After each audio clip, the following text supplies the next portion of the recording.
نحمده ونستعينه ونعوذ بالله من شرور أنفسنا ومن سيئات أعمالنا من يهده الله فلا مضل له ومن يضلل فلا هادي له وأشهد أن لا إله إلا الله وحده لا شريك له وأشهد أن محمدًا عبده ورسوله أما بعد فأعوذ بالله من الشيطان الرجيم بسم الله الرحمن الرحيم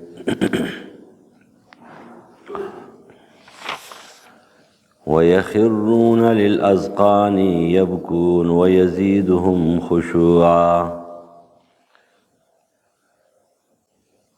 وعن أنس رضي الله تعالى عنه قال خطب رسول الله صلى الله عليه وسلم خطبة ما سمعت مثلها قط فقال لو تعلمون ما أعلم لضحكتم قليلا ولبكيتم كثيرا قال فغطى أصحاب رسول الله صلى الله عليه وسلم وجوههم ولهم خنين متفق عليه ورزیگی پزنو باندې او جاړي او زیاتوي دوی لره خشوع عاجزي سورۃ اسراء آیت نمبر 109 انس ابن مالک رضی الله تعالی عنہ فرمایي چې رسول الله صلی الله علیه وسلم یو ځل خطبه ورکړه داسې عجیبه خطبه چې داسې مونږ نه واورېدلې چړته هم په شان د هغې پس ویې فرمایل که چېرې تاسو پوهېدلی په هغې چې زه پوهېږم نو تاسو به خندا کمه کړې وې او جړا به هم ډېره کړې وې فرمایي انس رضی الله عنه چې صحابو خپل مخونه پټ کړه او د دوی اواز او فریاد د جړا چې بهر راوتلو صحیح بخاری و مسلم حدیث دی د الله د یېرې نه جړا او د الله طرف ته د رحمت شوق دا دواړه د ایمان نښې دي او د دې لوی فضیلت دی د دې وجې نه نبي صلی الله علیه وسلم به هم قرآن چې کله واورېدلو نو قرآن په بعض آیتونو باندې به رسول الله جړل عبدالله زید مسعود رضی الله عنه فرمایي صحیح بخاری و مسلم دا حدیث نقل کړی دی چې ما ته نبی صلی الله علیه وسلم وفرمایل چې اقرأ علی القرآن چې ما ته د قرآن چې کومه دی نو ولله قلت یا رسول الله اقرأ علیک وعلیک انزل چې قرآن تلاوت ته او قرآن تاسو ته تلاوت کوم او قرآن خو تاسو باندې نازل شوی دی نبی علیہ السلام فرمایي زه خو خومه دا خبره چې زه قرآن د بل چا نه واورم نو ما د سورت نساء آیت نمبر 41 ته ورسېدم څو آیتونه مې ولوستل چې دې آیت ته ورسېدل چې فکیف اذا جئنا من کل امة بشهید وجئنا بک علی هؤلاء شهیدا وی سحال بی چې مونږ د هر امت نه یو ګواه راولو او په دې باندې مونږه په دغې امت په دې ټولو ګواهانو باندې تا ګواه کو نو رسول الله وفرمیل حسبک الآن چې اوس دا پوره دی ستا دپاره دا کافي دی تلاوت فالتفت الیه فاذا عیناه تذرفان و چې کله ما رسول الله ته وکتل نو سترګې اوښکې روانې وې دا حدیث بخاری و مسلم نقل کړی دی اوس په دې آیات کریمه کې څه و چې نبي علیہ السلام جړل فکیف اذا جئنا من کل امة بشهید وجئنا بک علی هؤلاء شهیدا اوس دې آیات کې څه موجود و چې نبي علیہ السلام ته هغه رامخې ته شو او نبي علیہ السلام په جړا شو علامه قسطلانی دی بخاری شارح خپل شرح ارشاد الساری کې نقل کوي چې نبی علیہ السلام ته د عمر دا کرتوتونه را مخې ته شو پیشنګویانې خو سره وي او وحي خو ته راغلي وه چې داسې کارونه به کېږي زما امت په 3 ډلې کېږي. نو چې دا 3 ډلې شي او دا 2 ډلې دا جهنم مستحقي. نبی علیہ السلام ته دې امت دغه خبرې راوړاندې شي. ګوره داسې خبره ده چې الله تعالی ډېر مهربان دی. یو مهرباني د الله تعالی عامه ده او یو مهرباني د الله تعالی خاصه ده. عامه مهرباني په دنیا په هر چا باندې ده، په کافر باندې هم رحم کوي، په ځناور هم کوي او په ډنګر هم کوي او په هوش و طیور هم کوي او په دې موجوده مسلمانانو باندې هم کوي. سره د ګناهونو رزق ورکوي او سره د ګناهونو صحت ورکوي او سره د ګناهونو راحت ورکوي او هر څه ورکوي. نو دا رحمت عمومي دی. لیکن چې کومه خاص رحمت دی نو هغه تش د مسلمانانو دپاره دی. خاص رحمت په آخرت کې دی چې هغه د مسلمان او چې عقیده توحیدي او داسې کارونه نه کړي چې هغه کارونه سره د عقیده برباده شوي. نو هغه خاص رحمت دی، هغه عام رحمت نه دی. هلته به د عام خلکو دپاره سره رحمت نه وي، هېڅ څه نرمي به نه وي، بلکې د هغې خلکو دپاره به وي چې کومه عقیده توحید لري. نو زمونږ په نوم باندې مسلمان به پاتې ډېرې، خو لیکن هغه کم حقیقي اعتقادي مؤمن او مسلمان یې ډېر کم دي، ډېر کم.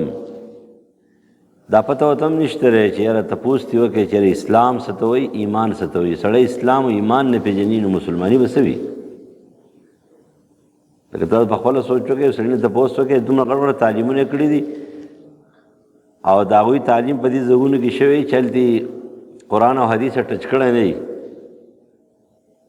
نو چې کله ته هغه نه تپوس وکړې نو هغه دین نه پېژني، نه مذهب پېژني، نه دین پېژني، نه اسلام پېژني، نه د عقیدې توحید نه خبر دی، بلکې د هغوی په نظر کې دا مونږ چې څه وایو دا ټول پالتو او دا عبث مونږ دي خبرې دي او دا د دین خبرې ورته هېڅ یو ټوکه ښکاري او مسخره غوندې ښکاري. د هغوی سوچ دا دی چېرې کامیابي هم دغه دی، دا کم زمونږ سره ده. نو دا کامیابي نه ده، خو لیکن اسلامي حکومت نشته دی. که اسلامي حکومت راغی که نه دا را تخ نه به فرش ته دوی راشي. اسلامي حکومت راشي نو بیا ستا دغه بیرسټر خو نه چلېږي چې هغه د انګریز په غېږ کې چې کوم دین سبق ویلی دی هغه خو نه چلېږي. هلته به د قرآن او د حدیث وکیل چلېږي چې په قرآن او حدیث باندې پوهېږي، نه چلېږي بیا. ولیکن عام طور کې چې وګورئ نو دا خلک د اسلام نه دي خبر، برای نام مسلمانان ځان ته وایي، اسلام یې زده کړی نه دی. نبی علیہ السلام ته په دې آیات کې فکیف اذا جئنا من کل امة بشهید وجئنا بک علی هؤلاء شهیدا. ځکه نبی علیہ السلام چې د حوض کوثر په خوا کې ولاړي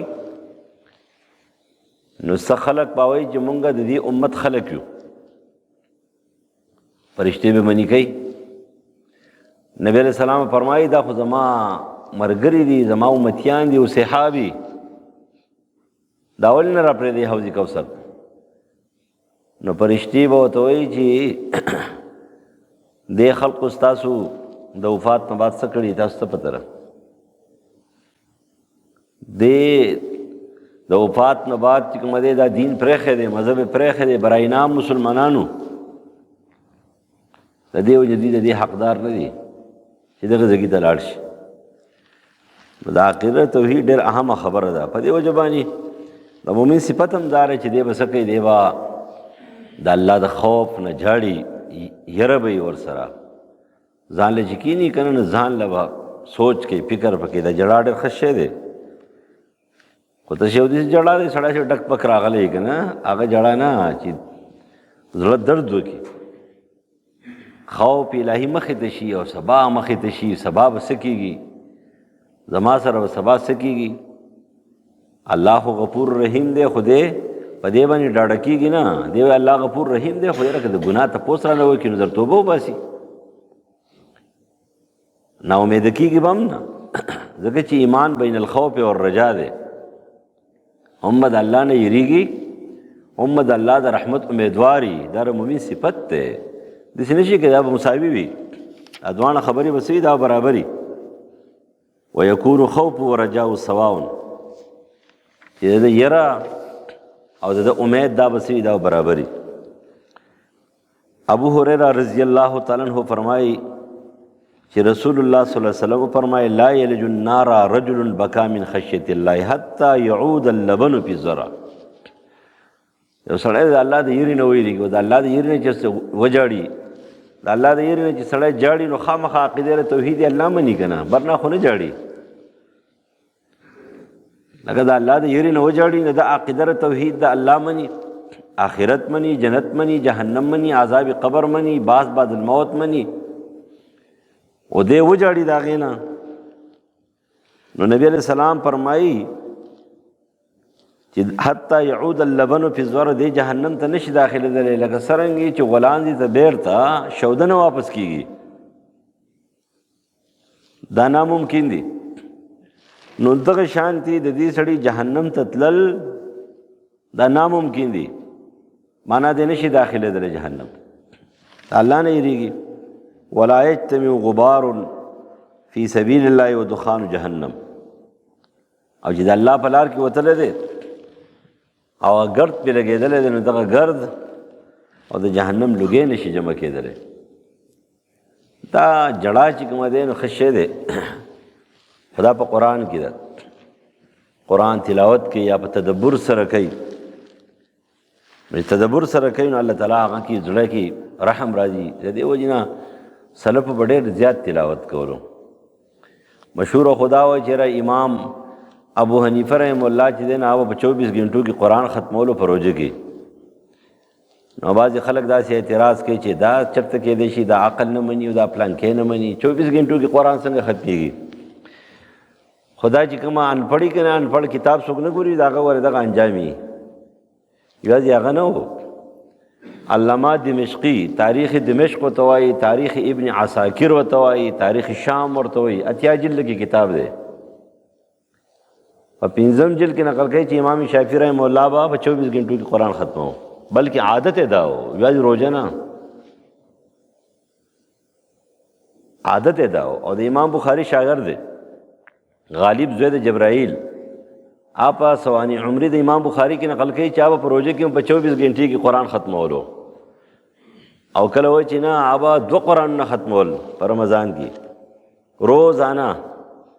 نو 1 شپېته ختمونه به هغه کول، 1 شپېته به امام ابو حنیفه رحم الله کول.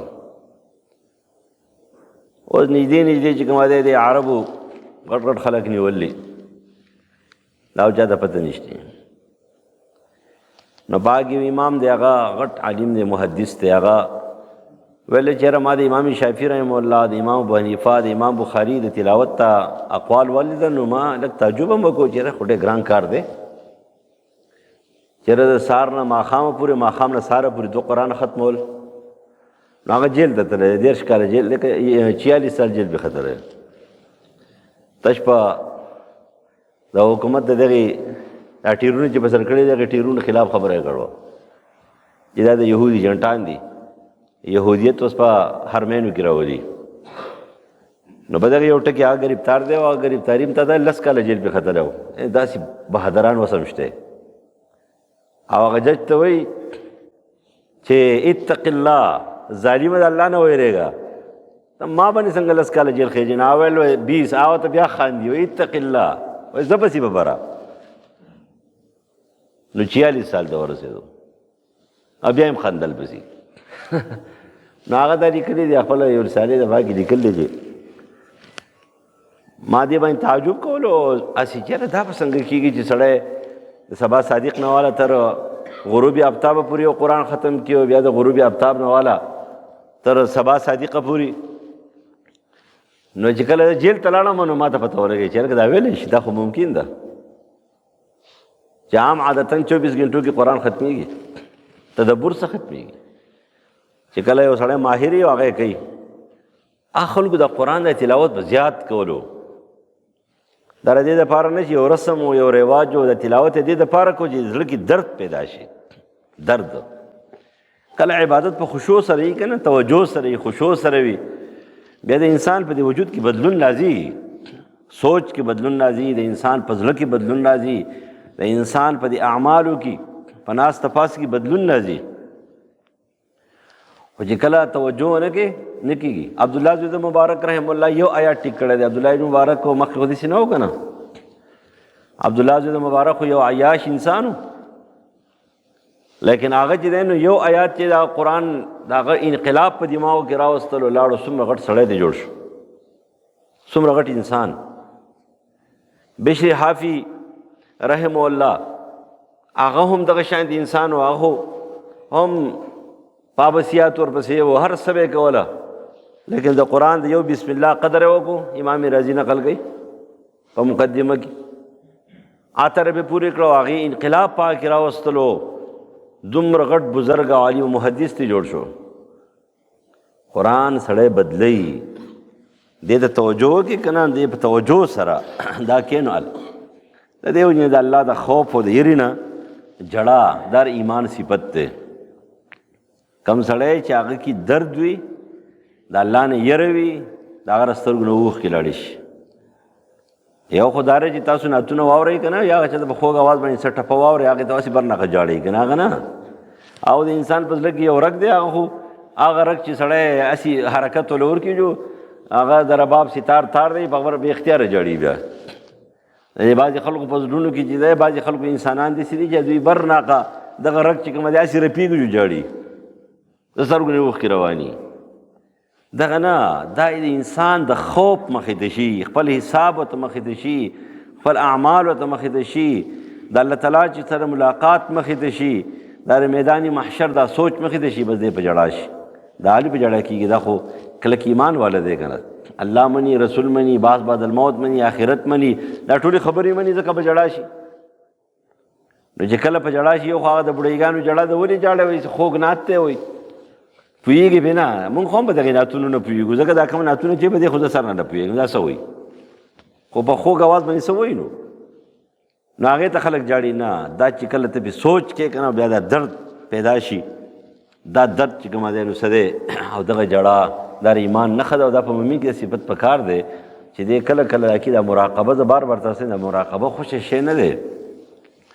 حدیثو کې راځي نبي علیه السلام به ځانه دا پوزې نه دی، پوزې به چاپېره کړو، او زه په دې باندې منځ کې به ناست و. او واقعي تاسو وکړئ که نه، دا چل وکړئ، تاسو ته پته ولګي. یا څادر په ځان نه واچوئ، غلي کښېنئ ځان له، کمبل په ځان نه واچوئ، پټ کښېنئ او ذکر کوئ، او په ځان لږ سوچ کوئ. نبی علیہ السلام په ځانه پوزې چاپېره کړو، دا سنت طریقه د بدعت نه دی. هغه پرې منځ کې به کښېناستو، په دې خپل ځان باندې سوچ کوو پیغمبرو، او بیا بل دا ماله ډېر زیات سکون نه کوي، ډېر زیات سکون. واقعي د دې مخلوق نه یو طرف ته شي، او ځان له په 24 غنټې کې لږ ټایم وباسي، او بیا غلې غلیا کښېنې، دې ته مراقبه وایي. په ځان سوچ وکړي او ځان په سبا سوچ وکړي چې زما سبا به څنګه وي، سبا به څنګه چل کېږي، زما سره به څه حساب کتاب کېږي. دغه انسان ته الله توفیق ورکوي، دغه انسان ته الله تعالی چې کوم دی څه ورکوي، انابت او د توبې توفیق ورکوي. په دې وجه باندې د کومې خلقو چې د خوف الهي د وجې نه جړا وي، نو د عرش د سورې لاندې به مشهور اوږد حدیث د صحیح بخاري او د مسلم د ابو هریره رضی الله عنه نه د امام بخاري په مختلفو سندونو نقل کړی دی چې د عرش د سورې لاندې 2 کسان دي، نو په هغې کې یو قسم هغه دی چې هغه خوف الهي پکې وي، جاړي. عادل بادشاه دی پکې، ځواني چې کومه دی نو په عبادت ته الله کې مشغوله کړې ده، جماعت سره چې کومه زړونه تړلي دي، او د الله د پاره د یو بل سره 2 کسان دي مینه کوي، یو ځای کېدل هم په دغې باندې دي، جدا کېدل هم په دغې دي. او چې کله د ګناه دعوت ته ملاو شي، او هغه دعوت داسې وي چې په هغه کې هر قسم اسباب وي، حسن و جمال او مال وي، دی ورته زه الله نه یېرېږم، خوف الهي ورته رامخې ته شي. خیرات کوي، دومره پټ خیرات کوي چې ګس لاس ته ښی لاس ته چې کوم دی خبر نه شي.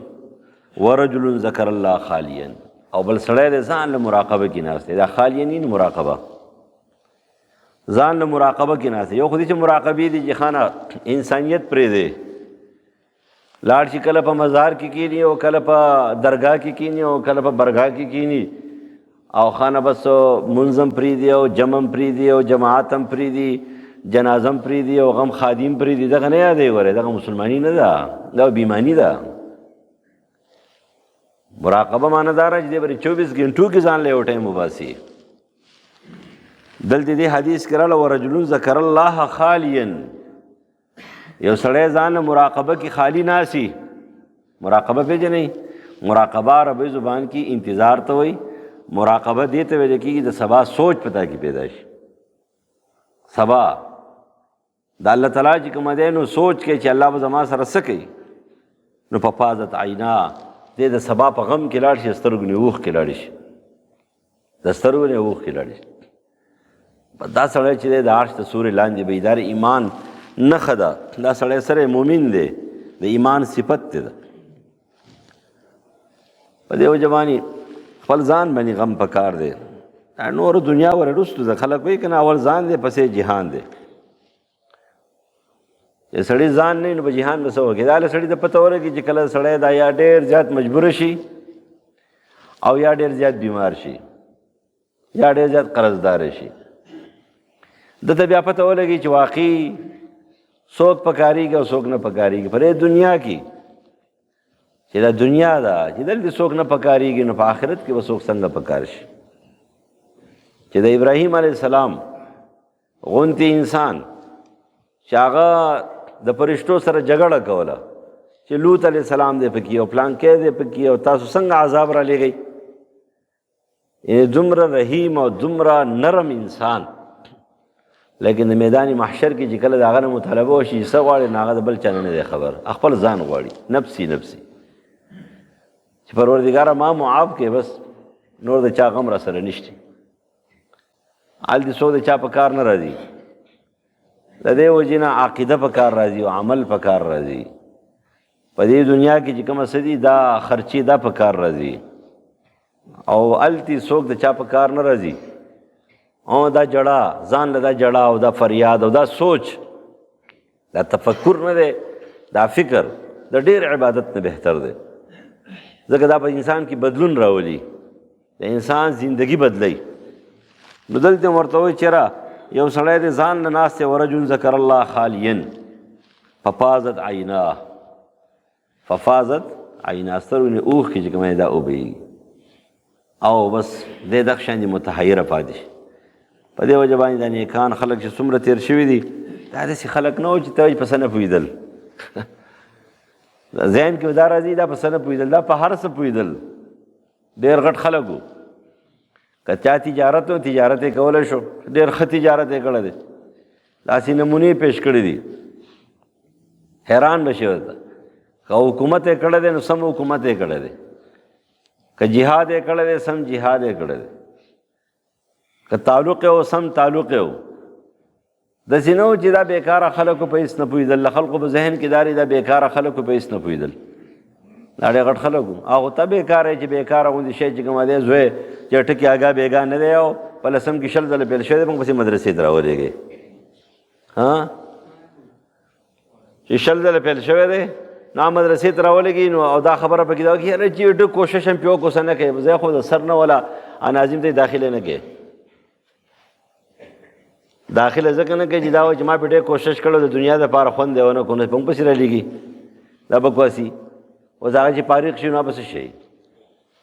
سم بچی ورکه چې ته وګوره چې سم سړی دې جوړېږي او که نه، نو د دې شی راولېږئ چې په هېڅ کې نه دی، نه به څه وکړي. خبر هم دا ده دغې خلکو عظیم خلک تېر شوي دي. اوس هم نمونه خلک علي رحمت الله علیه ورسره وایي. د مالدارو سره چا دا نه دي الا دا چې مضبوط ښه سخي انسان وي، نو هغه سره نیک صالح هم وي، نو هغې سره خلک رحمت الله علیه وي. لکه دا سخاوت دومره ښه صفت دی چې که دا سخي په دې کافرانو کې تېر شوی دی نو خلک یې نوم په عزت سره لي. حتم تایي چې ورته وایي نو خلک یې نوم سپک نه لي. ولې سخي سړی تېر شوی دی، سخاوت ډېر ښه شی دی. خو زمونږ کار غوره خراب دی. زمونږ چې څومره زیات منځګزار دي که نه، دا زیات کنجوسان دي. چې څومره ډېر منځګزار دی دومره ډېر کنجوس دی، څومره ډېر تلاوت کوي دی ډېر کنجوس دی، او که دومره دا مولیان هم ټول کنجوسان دي. بیا حال دا دی چې هغه مولیان ډېر سخیان وو. اوس امام بخاري ډېر سخي و، امام ابو حنیفه رحمه الله ډېر سخي و، حد درجه سخاوت و د امام ابو حنیفه رحم الله. امام ابو یوسف فرمایي زمان نه خويندي دا امام ابو حنیفه رحم الله په پیسو واده شوي دي او د 12 درهم په وخت درهم ډېر غټ شی و 12 درهم روټۍ هر مازیګر دا به امام ابو حنیفه رحم الله غستل خپل نوکران له ورکول څومره غریبانان دي باندې تقسیم کا دا به تقسیموله سخیانو. سخاوت چې دا د ایمان اشاره ده د ایمان نښه ده. د دې وجه پیغمبران ډېر سخیانو صحابه په هغې به سخیانو تابعین په هغې به سخیانو. نو دا سخي سړی چې دا که په کافرانو کې تېر شوی دی خلک یې نوم سپک نه یادوي نوم یې چې دی نو هغه څه وي هغه د عزت سره یادوي. لیکن نور هلته چلیږي څه شی عقیده او عمل چلیږي په خپل ځان باندې سوچ پکار دی خپل غم پکار دی خپل ځان چې کومه دی نو سبا دپاره تیاري د هغې پکار ده. د دې وجه نه د رسول الله زندګي هم دغه شانتې وه. صحابه نرم دله خلکو نرم دله. امامتۍ ته عبدالله ابن عمر حدیث ته صحیح بخاری بار بار نقل کړی دی. نبی علیہ السلام بیمارو نو حکم یې وکړو چې مرو ابابکر فلیصلی بالناس چې ابوبکر صدیق رضی الله عنه ته وایي چې خلقو له امامتي وکړي. تاسو ته پته ده په صحابو کې د ټولو نه اوچت قاري څوک و ابی ابن کعب رضی الله عنه اقرأ القرآن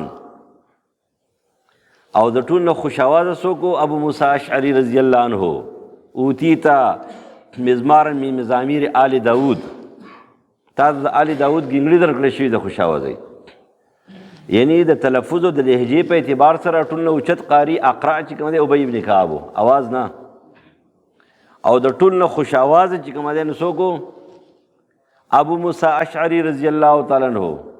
خو نبی علیہ السلام نه دا ویلي دي چې مرو ابی ابن کعب چې ابی ابن کعب ته امر وکړي چې امامتي وکړي نه دا ویلي چې ابو موسی اشعري ته وکړي.